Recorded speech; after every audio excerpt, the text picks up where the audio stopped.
El Banco Central hace política monetaria.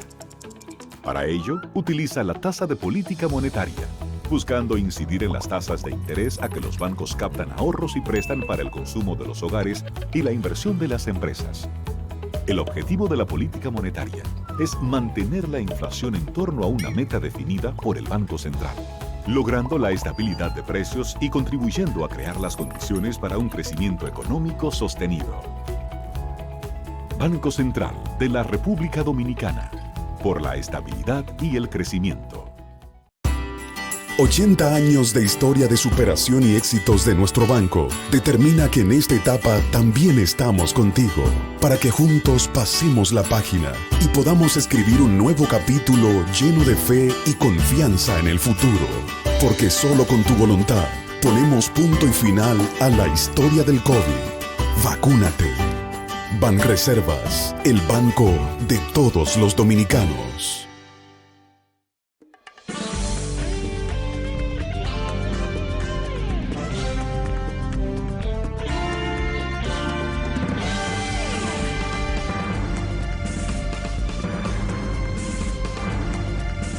Muy buenas tardes, amables televidentes. Bienvenido a su cita diaria, crepuscular y nocturna en Teleimpacto, que es al final de la tarde, despidiendo el sol y comenzando la noche. Ponga su caridad en buenas manos. Apoye el Patronato de Lucha contra el Cáncer de Villa González Incorporado, una verdadera institución de servicio al prójimo más carenciado. 809-443-8010. También el Hogar Escuela Santo Domingo Sabio espera por su caridad. Allí, en esa institución, se forman jóvenes en alto riesgo. Denle su apoyo, bríndele su apoyo, porque es una institución que necesita de la caridad de los buenos ciudadanos y ciudadanas. Avenida Independencia, casi esquina Avenida General Gregorio Luperón, aquí en Santo Domingo. Apóyenos. Bueno, qué mejor momento, digo yo, para iniciar el programa de hoy, felicitando a una dama que es todo un símbolo progenitor, todo un símbolo progenitor. Doña Sogela, la madre de los Castillo Semán, la esposa del doctor Marino Vinicio Castillo y Rodríguez, don Vincho Castillo, está de cumpleaños hoy doña Sogela, y nosotros queremos celebrar también con esa familia que estimamos mucho, y que doña Sogela siga siendo ese símbolo progenitor, todo ese símbolo progenitor, progenitora de una familia ejemplar, como es la familia Castillo Semán. Ahí hay una foto que yo me imagino, las nostalgias del doctor Castillo y doña Sogela con una foto tan jóvenes. Señores, esa es una foto bien, esa es una foto que tiene muchos años. Fíjense cómo están estas dos figuritas. El doctor Castillo, Dios mío, ¿quién iba a pensar que con todo ese pelo que tenía el doctor Castillo ahí? Pero son años dorados, los años de la juventud, no hay duda de ello. Pero bien, doña Sogela cumple 90 años, señores. Eso es una edad que es una gracia de Dios. Por la gracia de Dios se vive. Gracia divina que quien no quisiera que Dios le dé a uno esa luz, esa fortaleza para usted vivir muchos años más de la edad nonagenaria. Y la verdad que doña Sogela, el temple de doña Sogela, su ánimo tranquilo, esa madre ejemplar, perdón, y que ya ella en la edad que está, no es aquellos tiempos, señores, aquellas tormentas políticas en las que se veía envuelto el doctor Castillo, que no eran cosa de niños. Imagínense un hombre que tuvo un año clandestino, en la clandestinidad, que nació Vinicito y él no lo pudo ver.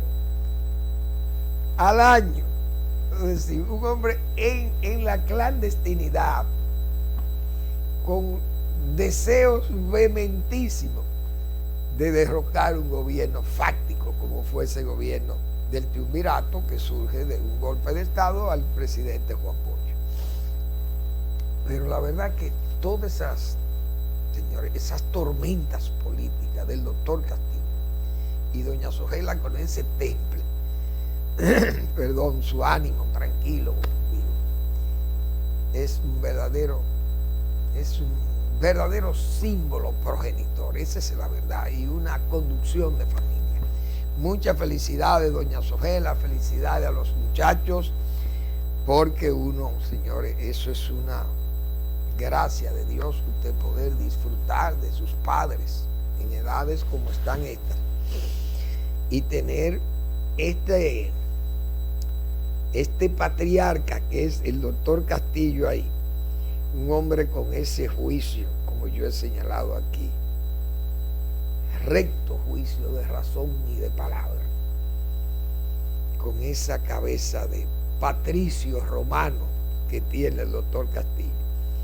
Él está feliz también celebrando ese cumpleaños de doña Sogela y además los años que tienen, dice Vinicito, 67 años de casado y 72 de conocerse, 5 años de novio. Bueno, toda una vida se puede decir que ese ha sido un hogar verdaderamente ejemplar. Muchas felicidades a la familia Castillo Semán, porque eso es alegría total con ese cumpleaños de doña Sogela. Excelente. Felicidades para todos. Bueno, entonces, señores, la delincuencia. Sigue la delincuencia, siguen los tiros, armas en manos de delincuentes, armas en manos de homicidas, de gente que no tiene control, verdaderos casi psicópatas, muchos, otros que lo hacen en defensa propia. Pero hay muchos robos, muchos atracos. Los robos estuvieron, diríamos, un poco controlados por el asunto del toque de queda, porque a medida que un toque de queda a las 5 de la tarde o a las 6 de la tarde ya todo el mundo estaba recogido, el ladrón no se atrevía a salir a la calle, pero ya los ladrones andan en lo suyo de nuevo. En mi edificio ya entraron 1 o 2 ladrones a robar, porque ya andan por su cuenta, aquí no hay toque de queda. Y así, entonces el ladrón, aunque todavía no hay mucha gente en la calle tan tarde, porque diríamos casi costumbre hace ley, y después de un año, casi un año y medio en toque de queda, la gente como que todavía no está acostumbrada a estar en la calle así tan de madrugada. Pero el ladrón sabe esconderse, y lo que se roba lo sabe también esconder, porque no puede andar. Imagínese usted, a las 4 de la mañana o a las 5 de la mañana un elemento se roba una computadora en una casa, no va a salir por la calle el ladrón con esa computadora, porque sabe que es un hombre preso fácilmente. Por donde lo vean los policías saben que ese tipo es un delincuente.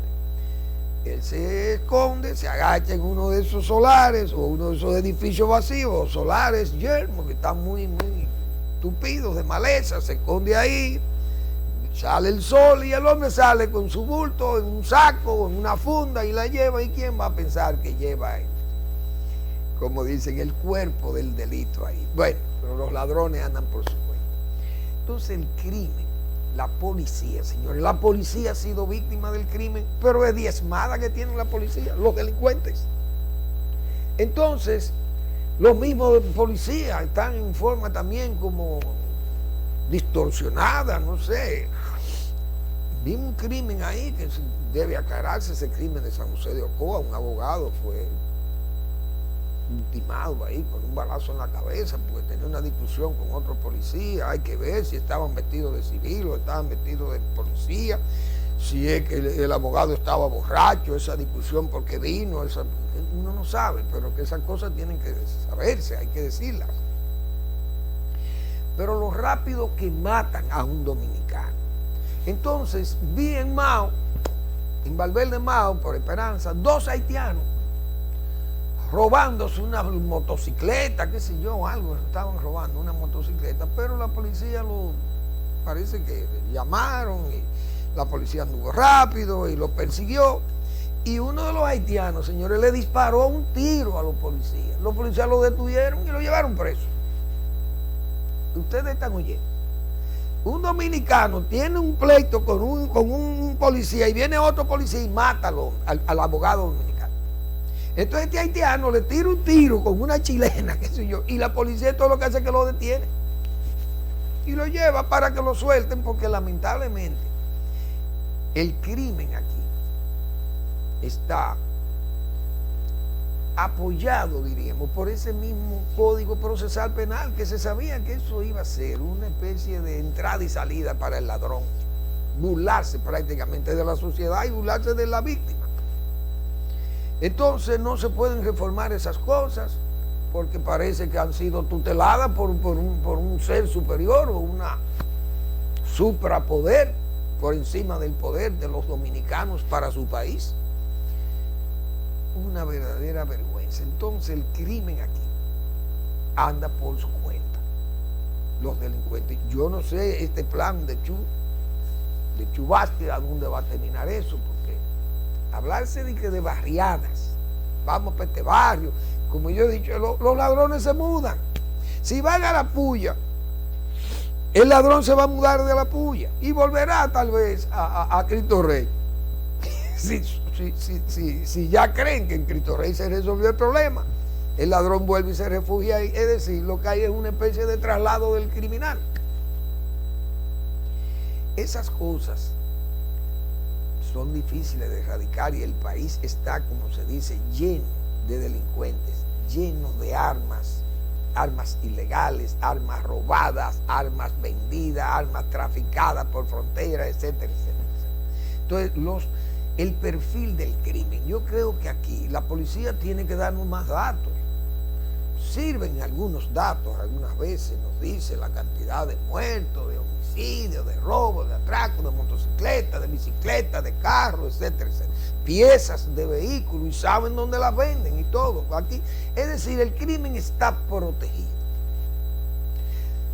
Una persona que sea detenida con un arma ilegal hay que cantarle 5 años, mínimo 5 años. Y a los que matan policía, cuando la policía lo agarra, tiene que ejecutar a esa gente y buscar la forma, aunque se oiga mal, y yo lo diga mal. Porque en Estados Unidos te ejecutan también. Y eso es la democracia modélica. Entonces, una de dos, porque si no se quiere reformar el Código Procesal Penal para que estos ladrones vuelvan a ser controlados, los delincuentes, pero ahora están por su cuenta. Entonces tenemos centenares de miles de víctimas simple y llanamente porque le han acomodado la situación al delincuente. Eso por esa parte. Pero hay otra parte que tenemos que saber, por lo menos, el perfil del crimen. Es decir, aquí hay demasiado extranjero. Porque fíjense ese caso que cité de los 2 haitianos que le dispararon con una chilena a una patrulla de policía. La policía no le disparó. Parece que eso lo protege un bacán, como dicen los haitianos.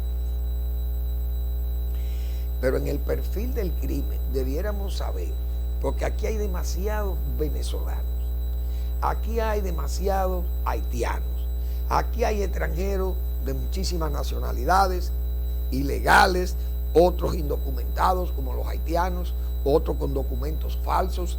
Usted no sabe quién es que hace el atraco, quién hace el crimen, cuántos venezolanos están involucrados, cuántos haitianos están involucrados, cuántos extranjeros de otras nacionalidades están involucrados en el crimen. Es decir, nosotros necesitamos saber esas cosas, ese perfil del crimen, cuántos son homicidios por celos, otros que son por atracos, porque ahora el ladrón roba disparándole a la gente. El atracador ya no es de que, mira, te sacan el arma y te dicen, mira, dame esto, dame esa cartera, dame esto. O dame tu carro, o dame tu motocicleta, o qué sé yo, o la bicicleta que tú andas. Ahora te tiran. Antes de quitarte el celular, te matan. Así matan a los policías y a los militares. No le preguntan. Lo matan para quitarle el arma. No lo encañonan, sino que le disparan a matarle, le quitan el arma al muerto. Entonces yo creo que el crimen aquí habrá que movilizar otros mecanismos. Yo no creo que esto solamente con estas medidas casi santas de que entreguen las armas con voluntad, que la gente, que ya eso como que eso es efectivo para controlar la delincuencia. Esto es momentáneo y lo vamos a ver. Ya pasó el toque de queda en Santo Domingo, ustedes verán los robos y los atracos de nuevo en las noches y de tarde de la noche, y todo esto van a, y atracos en tarde de la noche y robos tarde de la noche, porque no hay toque de queda. Que por ese lado, repito, tuvimos cierto respiro. Pero también la ciudad está muy oscura. También aquí, en la zona más céntrica, faltan varias lámparas fluorescentes, de estas lámparas que iluminan, porque la ciudad debe estar iluminada. El ladrón le teme mucho a la luz. Y más que hay muchas cámaras también ubicadas que pueden, en una oscuridad, en una penumbra, ¿quién va a identificar a nadie? No sé, hay muchos problemas con los criminales, con los delincuentes, los robos, los atracos, y esas cosas hay que ponerle freno al desenfreno.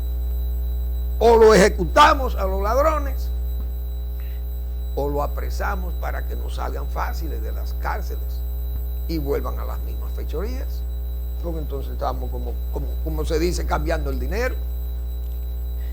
Increíble, increíble pero cierto, esa es la verdad. Bueno, hay un tema ese tema internacional, yo creo que uno mismo, a mí me apasionan muchas de esas situaciones que pasan en el mundo y que uno por lo menos son parte de la geopolítica también, y que uno no puede negar que apasionen a uno también, pero tienen muchas cosas con las que nosotros también tenemos que conectar. Esa situación de Estados Unidos con Afganistán, ese caso de Afganistán, yo no sé si Estados Unidos, porque no es posible que un país como Estados Unidos choque con la misma piedra 2 veces o 3 veces. Es decir, Estados Unidos vio lo que pasó en Vietnam. Tuvieron que salir, como se dice, con la sábana por un canto. Entraron los comunistas alegres y bueno, el Vietcong se vio que derrotó a Estados Unidos y Estados Unidos no perdió ni una batalla. Ganó toda la batalla, pero perdió la guerra de Vietnam, Estados Unidos. Aquello fue descomunal porque los amigos de Estados Unidos, gente que se comprometía con las tropas norteamericanas allí, entonces o sufrieron las consecuencias de todo ese triunfo del Vietcong. Pagaron con sus vidas mucha gente, y otros que tuvieron que salir huyendo por las fronteras vecinas, y tuvieron otros que subieron a los barcos. Yo recuerdo aquella estampida. Entonces eso fue como una advertencia de que Estados Unidos debía manejarse con esas cosas y que no podía volver eso más, o no involucrarse en esas guerras que no saben que están perdidas entonces, o que no la van a ganar aunque ganen todas las batallas, como pasó con Vietnam. Pues vino el caso Irak. Entonces en Irak, Estados Unidos sale de Irak, e Irak viene y lo acoge. ¿Y quién toma el papel directivo de Irak? Entonces viene el ISIS. El ISIS toma el control y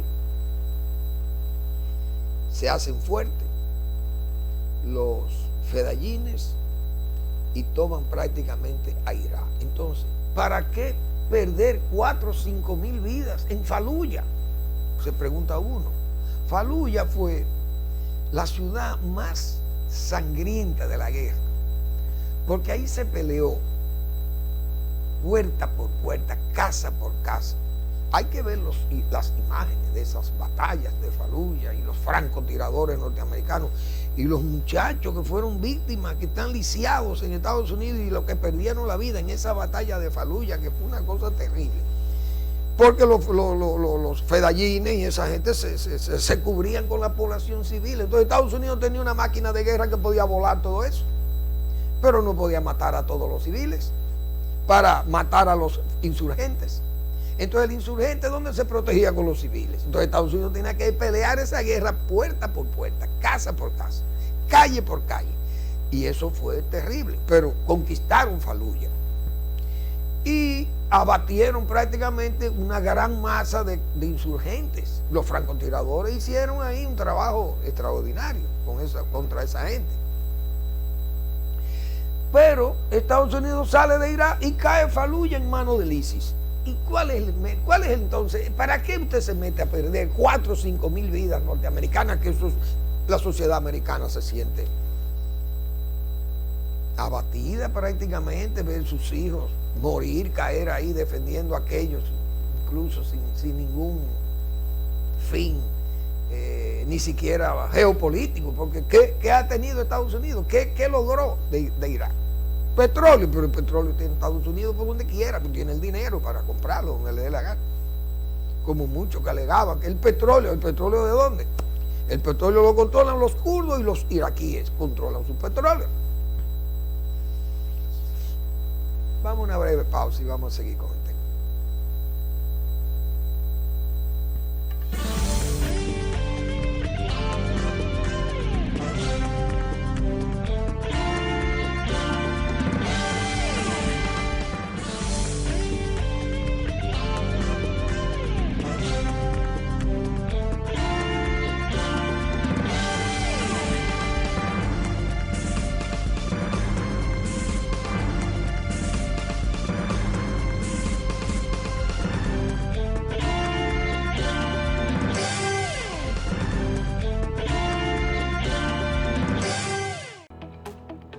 El Banco Central hace política monetaria.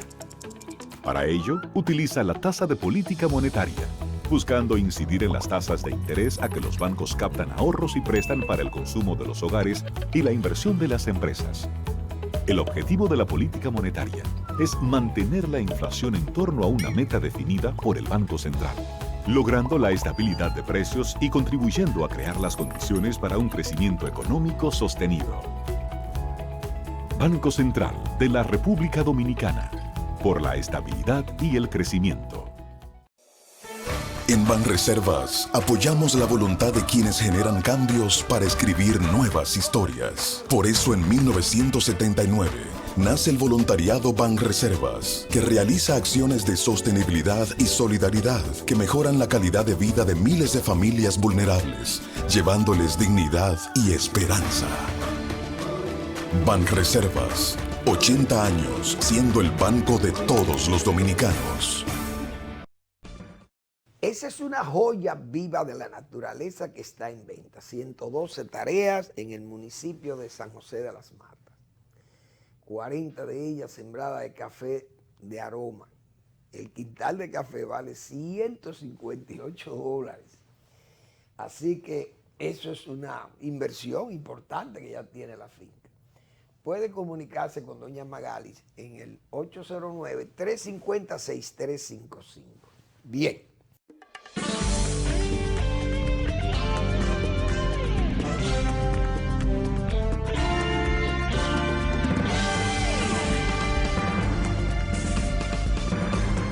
Seguimos con el tema, porque es un tema que yo creo que hay que tratarlo, porque voy a terminar con el caso también en América Latina. Pero Estados Unidos, con ese caso de Irak, todo el mundo vio la salida de Estados Unidos. También una salida derrotista. Entonces, es la segunda. Pero la tercera es Afganistán. En Afganistán, bueno, dice el señor Biden que en Afganistán se cumplieron las metas que ellos habían trazado. Matar a Osama Bin Laden y disminuir a Al Qaeda a la mínima expresión, hasta prácticamente hacerlo desaparecer. Bien, el talibán, como que el talibán es otra cosa. Entonces yo me he atrevido a especular con Estados Unidos, porque digo, Estados Unidos no puede ser tan bruto como país, de que si ellos salen de ahí, como sale la OTAN, el talibán iba a ocupar, o terminará ocupando, porque por más armado que esté el ejército de Afganistán, el ejército regular, va a pasar lo mismo que pasó en Irak. Ellos le dejaron todos los armamentos más sofisticados al ejército. Entonces todo ese material terminó en manos del ISIS, la misma gente que ellos habían combatido en Fallujah. Entonces, esa es una de las situaciones que se le están, diríamos, arrojándole como bomba incendiaria al propio presidente Biden. Muchos analistas y muchos críticos en los Estados Unidos que señalan entonces, bueno, pero ustedes han salido de allí sin ninguna otra estrategia que se pierda Afganistán, y toda la gente que se comprometió con Estados Unidos y con la OTAN y con todas las fuerzas que fueron allí, que combatieron aquel salvajismo de los talibanes. Entonces ahora se van ustedes y viene el talibán de nuevo a ocupar aquello, como una cosa como preparada. Esa es una crítica que se le hace a Biden. Yo, Manuel Fermín, me atreví a hacer una especulación. Digo atrevida porque uno no tiene los conocimientos de otros analistas como hay en los Estados Unidos, en esos medios del New York Times, el Washington Post, toda la prensa, la televisión de los Estados Unidos, tanta gente, las universidades, los centros de pensamiento y todos esos gente valiosísima, académicos de esas universidades, etcétera, que hacen sus análisis, sus proyecciones y todas sus críticas y sus opiniones favorables de uno y desfavorables por otro. Yo me he atrevido a pensar que Estados Unidos no es tan bruto para hacer la misma cosa 3 veces, tropezar con la misma piedra. Yo me atreví a especular lo siguiente, que Estados Unidos ha querido que las cosas pasen así en Afganistán, por una razón. Se señala lo que es el huevo de la serpiente, dejar el huevo de la serpiente. Uno sabe lo que van a hacer de ese huevo. Todo el mundo sabe lo que van a hacer de ese huevo, que es una serpiente. Si es venenosa, es peor, es venenosa. Estados Unidos, pienso yo, ha analizado lo siguiente. El ISIS son elementos muy radicales y están muy diseminados, aunque están disminuidos, no están muertos.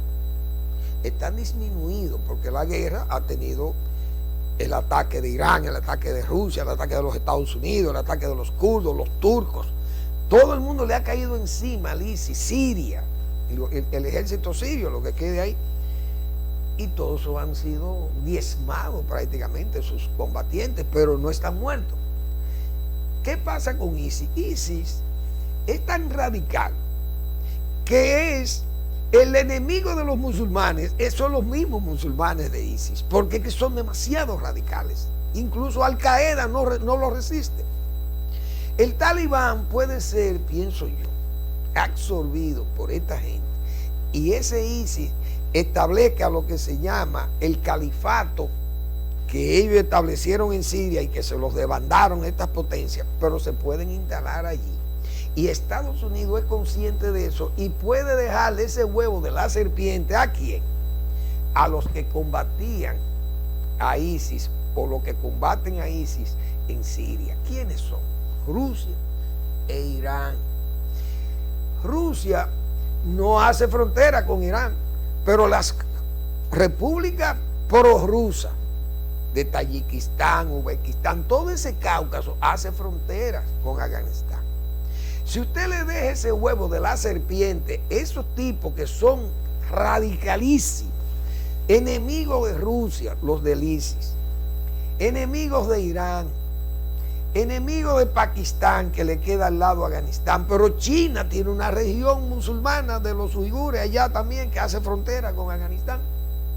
Entonces imagínense ustedes que este ISIS, con este califato, que aunque Estados Unidos mató al califa Ibrahim, al-Baghdadi, Estados Unidos lo eliminó, los comandos de los Estados Unidos eliminaron a Baghdadi, pero eso no lo abate a esta gente tan radicales, lo del ISIS. Entonces yo pienso que tal vez Biden está jugando a dejarle ese problema a las fronteras de Rusia. ISIS, señores, se alimentaba de jóvenes procedentes de Europa, pero procedentes también de la República de Daguestán. Es una república rusa, Daguestán. El 8% del grueso de muchachos que se integraban, de jóvenes que se integraban a ISIS, al califato, procedían de Daguestán, que es musulmana. Entonces Rusia va a tener ese tremendo problema al lado. Ya los talibanes una delegación de talibanes fue a Rusia a decirle a los rusos que ellos no van a hacer problema para Rusia, pero ¿quién le cree a esa gente? Ese grupo de ISIS es tan radical que ellos van a tener ese foco de contaminante que es ese grupo de terroristas, lo va a tener Rusia al lado, Irán también. Entonces pienso yo que tal vez Biden lo que está jugando a dejarle ese huevo de la serpiente a esas potencias que son sus adversarios también. Es decir, dejarle el problema en las fronteras de Rusia, Irán, China. Y eso es un problema serísimo para la propia Rusia, por esas repúblicas, repito, que hacen frontera con Afganistán. Entonces, tal vez no es tan sencillo o tan criticable la situación del propio Biden con respecto a Afganistán. Pero eso es una especulación de mi parte, que probablemente yo esté muy equivocado y que los talibanes no quieran hacer ninguna negociación con la gente de ISIS. Pero eso está por verse, porque ese es un grupo muy poderoso y muy radical. Pero vamos a ver lo que va a pasar ahí. América Latina.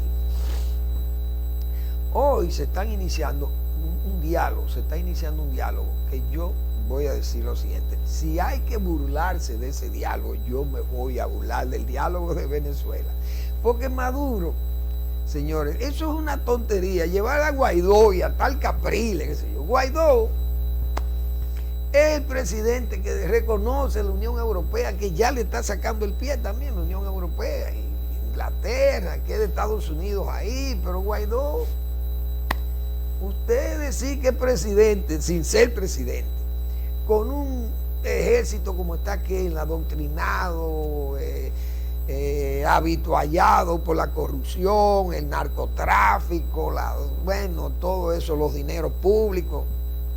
El régimen se ha mantenido sobre esa base, pero todo el mundo sabe que Maduro está desesperado, que Venezuela no resiste esas sanciones que le tiene Estados Unidos y el mundo occidental. Maduro quiere que Estados Unidos participe, pero Estados Unidos no quiere participar en ese diálogo, porque eso, como dirá, eso es un asunto de ustedes. Pero Maduro ha pedido que le quiten las sanciones, porque eso es lo que ellos quieren. Ahora, ¿de quién es esa idea de celebrar ese diálogo en México? Eso es cubano. Eso es Cuba que ha diseñado eso. Porque Maduro, ¿por qué eso no lo hicieron, por ejemplo, en Argentina? Pudieron haber hecho ese diálogo, pero ¿por qué lo hacen en México? Porque hace frontera con Estados Unidos. A ver si Estados Unidos se interesa, porque México es que AMLO le está sirviendo a Venezuela y a los grupos de izquierda. Le está sirviendo ese López Obrador. Entonces, México es frontera de Estados Unidos. Eso es como una invitación para que Estados Unidos se interese y pueda participar de ese diálogo, pero ellos no van a participar. Biden está alejado de eso y van a seguir con esas sanciones. Pero Maduro no va a entrar en nada. Ese régimen lo que necesita son 3 balas. Eso, los 3 regímenes. El régimen de Venezuela, el régimen de Cuba y el régimen de Nicaragua lo que necesitan son 3 balas. Porque el magnicidio, nosotros hemos dicho, el magnicidio no es un método ilegal de lucha contra una dictadura. Es un método legal. Usted puede matar a un presidente y se merecen la muerte los 3. ¿Por qué? Porque lo que han hecho son 3 dictaduras feroces o ferocísimas. Entonces, arbitrarios, criminosos, delincuentes y malos administradores. Entonces tienen todas las plagas le llegan a esos 3 países, que dan pena ver a Venezuela en la condición que está y ver a los nicaragüenses ahora también peores y a los cubanos que ya, señores, Cuba es una pena y una vergüenza lo que da eso. Cuba comenzó con casos aislados del COVID y ya prácticamente nos igualan muertos a nosotros, que hemos tenido que pasar la de Caín, República Dominicana. Y ya nos superan, yo creo que hasta en el número de infectados y en el número de muertes. Primero, ahora mismo, la cantidad de muertos que hay en Cuba por COVID son enormes. Nosotros nunca llegamos a esos niveles de muertos. Aunque tengamos un mayor número de muertos, porque tuvimos más problemas al principio. Pero nosotros hemos ido superando. Y Cuba, entonces, con aquella campaña mediática de sus famosas vacunas, y que estamos vacunando, y están en una situación manos arriba. Entonces estos países están en la miseria, países que debieran estar bien, como hemos dicho nosotros. Los países amigos de Estados Unidos estamos bien, relativamente bien, no estamos bien, pero mejor que esa gente que están en situación desesperante. Ese diálogo no va a prosperar. Ni Guaidó tiene fuerza, ni el Capriles tienen fuerza, porque ahí esa oposición está muy débil también, se ha tenido que debilitar, porque el régimen todavía está parado sobre la base de todos esos sobornos. El petróleo mismo le ha ayudado un poquito, con lo poco que produce, y que pueden negociar, porque el resto yo creo que tienen que pagarle a China. Un desastre de Venezuela. Pero el diálogo, lo único positivo que tiene el diálogo de Venezuela es que lo pidió Maduro. Y si lo pidió Maduro porque están desesperados y necesitan que le quiten esas sanciones, necesita Venezuela abrirse y ver cómo se puede consolidar este régimen y tratar de ir a unas elecciones, ellos controlando el poder, controlando el sistema electoral, y entonces quedarse bajo el amparo legal de unas elecciones supervisadas y unas elecciones que todo el mundo sabe que la van ellos a ganar sobre la base de imponer la fuerza. Entonces, o ya, como dicen, gastar más la oposición hasta que se extinga prácticamente, y todos los que se han salido de Venezuela no pueden votar, y si no están en territorio venezolano ese voto no es válido, y qué sé yo. Entonces todas esas cosas van a venir a como darle, como dicen, la salida a Maduro, y se quedará eternamente ahí, como está pretendiendo el de Nicaragua. Pero ya el de Nicaragua, ya ese se desnudó en la calle. Esas dictaduras tienen que eliminarlas. 3 balas, 1 bala para cada dictador de eso. Se oye mal, me importa que se oiga mal, pero a los dictadores hay que darle plomo, porque así es que han elegido vivir, dando plomo, y el que da plomo tiene que recibir plomo. Verbigracia, Heró recibió plomo, y Rafael Leonidas, Fellito, el de San Cristóbal, también recibió sus plomos, porque así vivieron, dando plomo. Y el que a hierro mata, a hierro muere. Y la historia, la callada, se venga, no hay duda de ello. Bueno, en el plano local, vamos a hablar del plano local. Como decían las notas informativas de Radio 1000 Informar. Pero la verdad que la Lupe Victoria, aquella famosa cantante cubana tan exuberante con sus bailes y sus locuras, pero tenía una voz extraordinaria. Y ella, recuerdo que tenía una canción que decía que cada quien cuenta el cuento a su manera, algo así, no me acuerdo. Pero hemos visto algunas presentaciones de los ministros que han exhibido trabajo. Pero yo estuve viendo esta relación de obra pública y yo no creo como que merezca tantos aplausos y tantas, porque el gobierno no ha podido exhibir, hay que ser honesto, el gobierno tal vez quiso mostrar ahí músculo, como con esa gestión de obra pública que han invertido 77 mil millones de pesos que se están invirtiendo, por eso es que se van a invertir una parte y otra.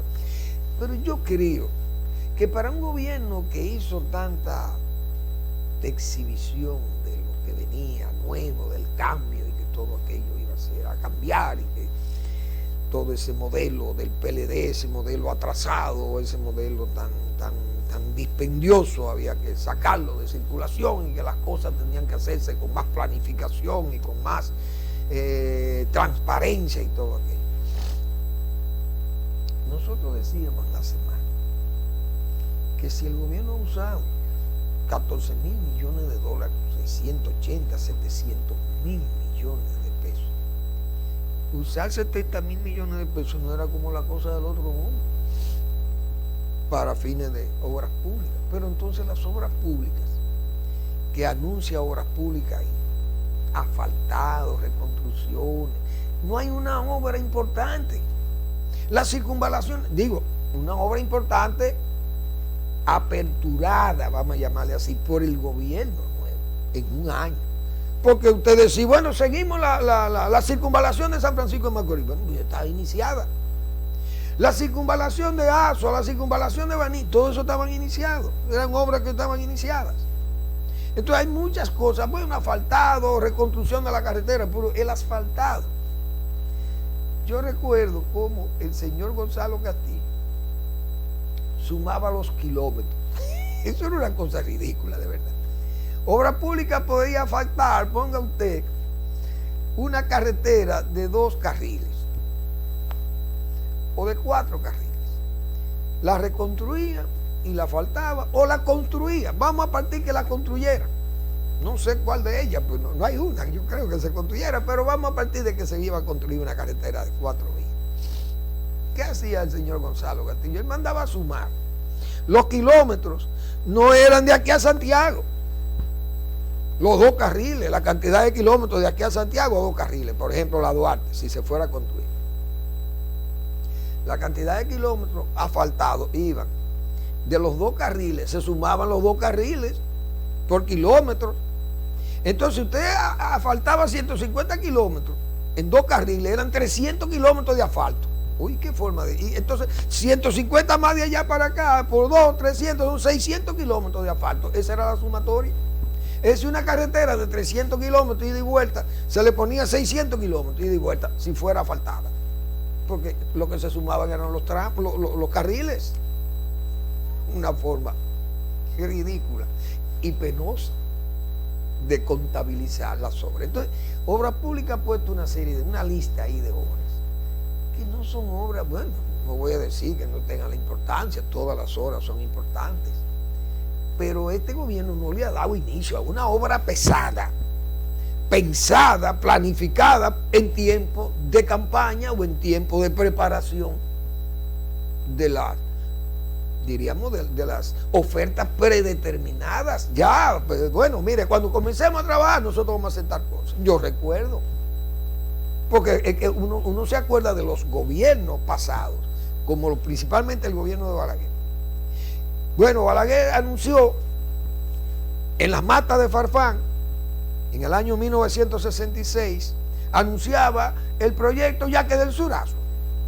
Y anunciaba el proyecto de Sabaneta, el proyecto del José Joaquín Puello y la presa de Sabanayegua y todo ese complejo hidráulico y de riego y parcelario en Azua y en San Juan de la Maguana.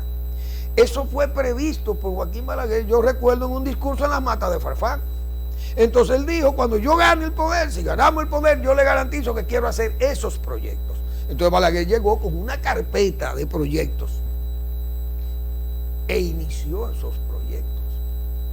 No fue un gobierno que vino a continuar lo que tenía, lo que dejó el Consejo, el Triunvirato. Balaguer vino con su agenda, con su carpeta. Voy a hacer la presa de Tavera, y se hizo la presa de Tavera. Pero el gobierno de don Luis Abinader llegó y entonces ha llegado prácticamente sin nada. Entonces a darle continuidad a las obras que están ahí. Pero obras relativamente, diríamos, obras sencillas. No son las obras pesadas que ya se han anunciado de metro y esas cosas que ya son palabras mayores. Vamos a la pausa y volvemos.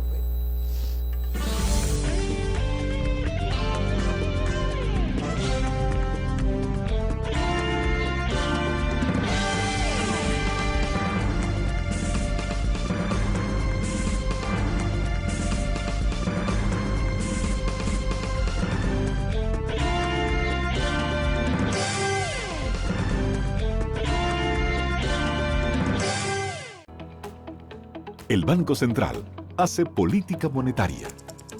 Para ello, utiliza la tasa de política monetaria, buscando incidir en las tasas de interés a que los bancos captan ahorros y prestan para el consumo de los hogares y la inversión de las empresas. El objetivo de la política monetaria es mantener la inflación en torno a una meta definida por el Banco Central, logrando la estabilidad de precios y contribuyendo a crear las condiciones para un crecimiento económico sostenido. Banco Central de la República Dominicana, por la estabilidad y el crecimiento. 80 años de historia de superación y éxitos de nuestro banco determina que en esta etapa también estamos contigo, para que juntos pasemos la página y podamos escribir un nuevo capítulo lleno de fe y confianza en el futuro. Porque solo con tu voluntad ponemos punto y final a la historia del COVID. Vacúnate. Banreservas, el banco de todos los dominicanos.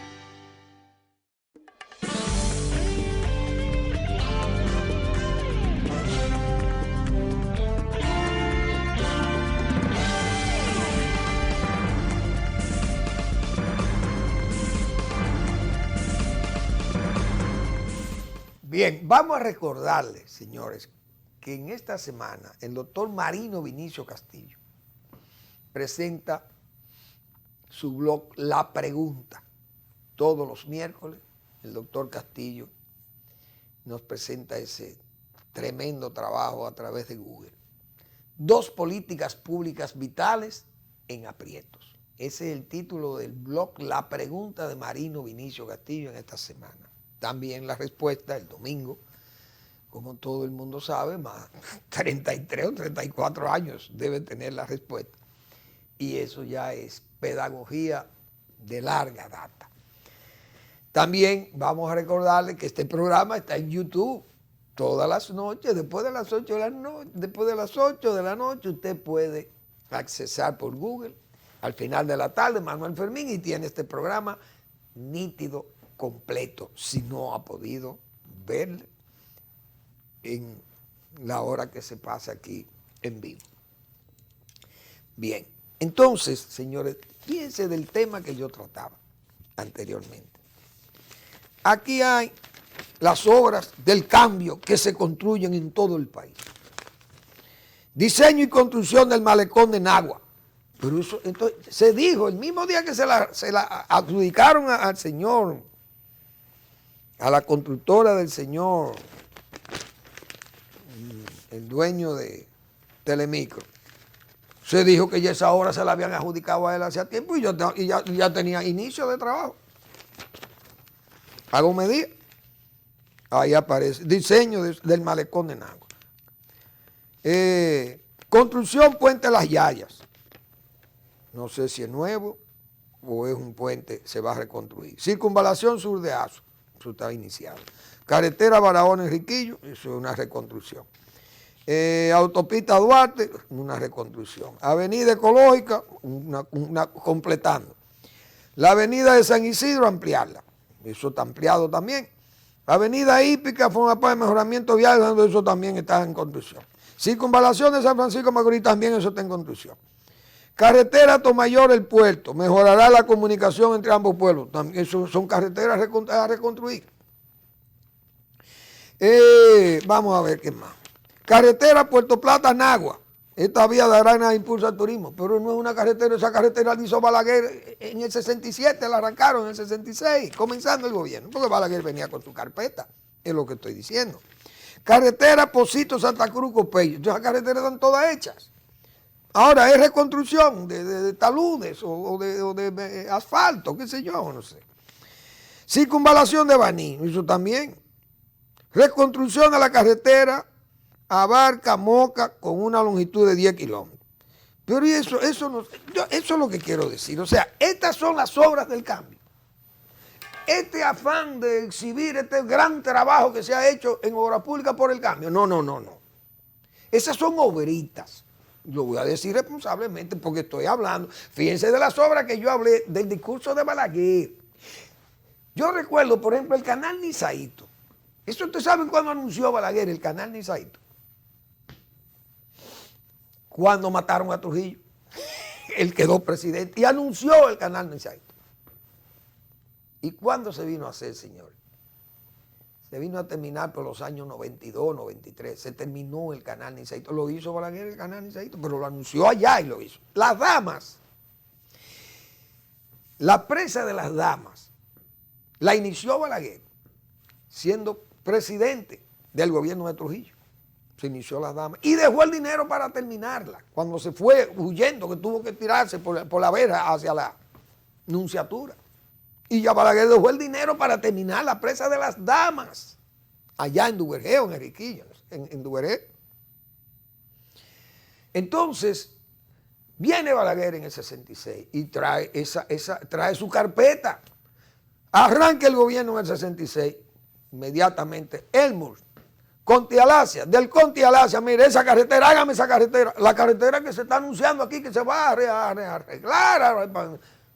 Eso no son obras, eso son obritas para un gobierno que sabemos que ha llegado en una situación crítica, la economía muy crítica, ha llegado también con la pandemia, pero también ha tenido 14.000 millones de dólares, más las recaudaciones que se han hecho y que, bueno, se ha ido caminando y se ha ido haciendo las cosas más o menos tratando de que la reactivación económica venga a la mayor brevedad, y en eso tiene puntos muy positivos y muy favorables el gobierno.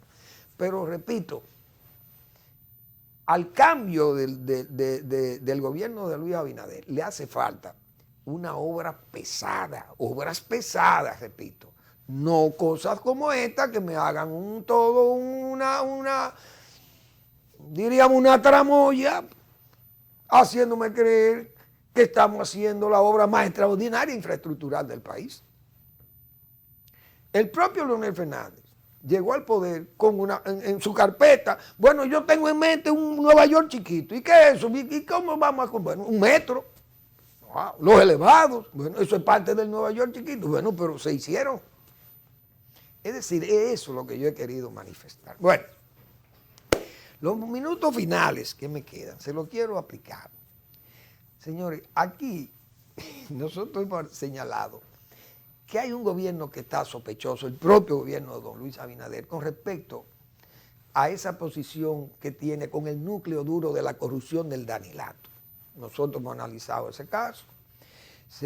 Algunos ahora han salido unos twitters de que hay de esos comunicadores innombrables que hablan de un pacto mefistofélico, vamos a llamarle así, de que el presidente Abinader debe unirse a Danilo Medina para vencer al seguro ganador de las elecciones, que será Leonel Fernández. Eso se lo han comido vivo, porque ¿qué es lo que se busca? Eso lo que busca es la expiación exculpatoria del borrón y cuenta nueva, para que liberen a Danilo Medina de la persecución, a su cuñado, a sus hermanos y todo eso, y todo ese entramado que hay todavía, con fines de ser, que debe ser aclarado, y que Miriam no puede dejarlo y que a la mano de lo que, qué sé yo, del viento, o de un brujo que venga y diga que esa gente es tan libre, qué sé yo, o que se presente un fenómeno natural y destruya prácticamente el país, bueno, y entonces se liberen de un juicio, o una guerra que venga, qué sé yo, una devastación. Bueno, pero quienes plantean eso, todo el mundo sabe que aquí se anda buscando esas cosas. Porque el PLD está a manos arriba, el danilismo está a manos arriba, no hay duda de ello, y anda buscando un arreglo. Y eso sería un arreglo para salvarle de la condena o salvarle de la acusación, de la inculpación. Pero eso sería una derrota también para el propio gobierno. Yo he dicho que el gobierno puede estar jugando, sí, está jugando a mantener el danilato con cierta energía de que no muera totalmente, porque fortalece demasiado a Leonel Fernández. Entonces querrán mantenerlo allí y eso es posible que pase y evadan el juicio contra las acusaciones, mejor dicho, contra el propio Danilo Medina y su núcleo duro de corruptos, de íntimos, de íntima y sentida amistad, que todo el mundo sabe quiénes son. Entonces, ese núcleo se ha liberado todavía de juicio, o no se le ha abierto juicio, ni se le ha abierto ninguna acusación, mejor dicho, ni siquiera una investigación, con excepciones de algunos casos. Entonces eso, uno dice, bueno, podrían retardarse esos juicios con fines de no disminuir tanto el PLD, el Partido Laboral, danilista, no se puede debilitar tanto porque se fortalecería demasiado Leonel Fernández, entonces es un peligro.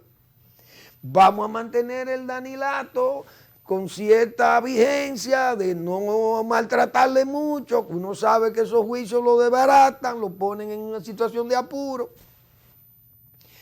para que el PLD por lo menos se mantenga con una oposición dividida, jugando, diríamos, aquellas habilidades que Balaguer también tenía y que no eran solamente de Balaguer, sino eran parte de ese liderazgo también enredado que había en el país. Pero Balaguer lograba colarse, como dicen, teniendo las fuerzas contrarias divididas. El gobierno puede estar jugando a ello. Y nosotros lo hemos dicho aquí con mucha antelación. Pero vamos a ver cómo sigue el panorama, pero desde luego esas voces agoreras, innombrables, porque son gente que han estado con un chaquetismo político y con ciertas ventajas y habilidades y obteniendo recursos del poder, y se han hecho una imagen y han hecho recursos muy voluminosos, producto de todas esas trapisondas y de todas esas actuaciones dolosas de los gobiernos y de ciertos comunicadores haciendo contratos y haciendo de todo, las bellaquerías posibles, y han derivado en beneficios extraordinarios también.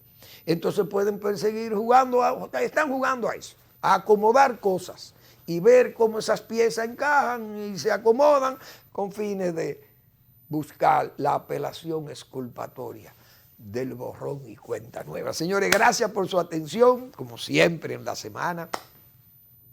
Nos vemos el lunes, que es feriado, día de la restauración. Vamos a ver cómo está el tiempo, pero hasta el lunes, que estaremos de nuevo al final de la tarde, despidiendo el sol y comenzando la noche.